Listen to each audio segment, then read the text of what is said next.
Some say a picture is worth 1,000 words, but for this family, it's a letter. Wrote on the back of an envelope. A letter they've been leaning on. I think she knew something was going to happen to her. Handwritten and hidden in her bedroom in the days before she disappeared. And she had wrote that if anything happened to her, this one certain person had said he would try to hurt her.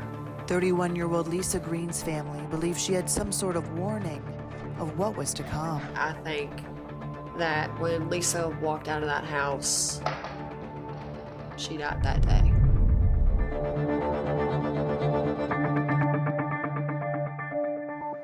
It's been more than 6 years since Leah saw her big sister Lisa. Hi, I'm Leah Coomer, and I'm looking for my sister Lisa Green. Cradling a picture from June 2014, showing Leah's now 7-year-old daughter, only a baby at the time, in her missing sister's arms. She'll never get her hugs or hey, how you doing?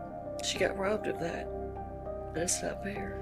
Life hasn't stopped for the busy mother of 2, now raising a family of her own. Oh, that's sweet. But she can't help but look back on better days before her big sister walked out of her home and unknowingly out of her life. She had got up, told my dad that she was just going on the back porch. She didn't have anywhere to go, nothing to do. She was just gonna stay at home. Families say it wasn't unusual for Lisa to spend some time on the back porch, especially on an afternoon in June. But this time she left and never came back.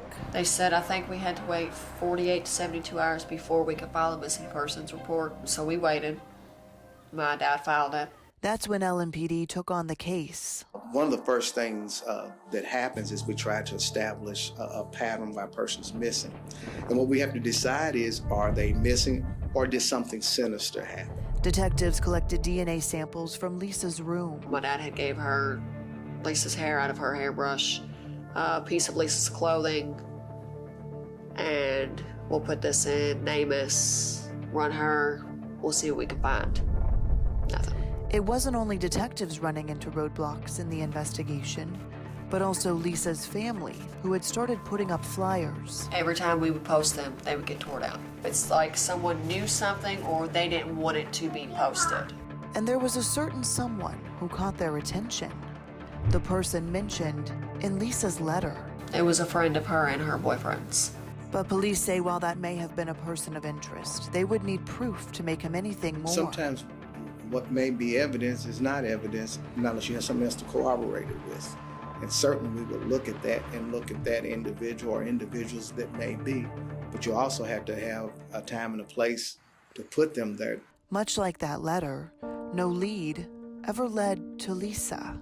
We hope that they're safe and sound and just decided that they didn't want to live the life they were living anymore.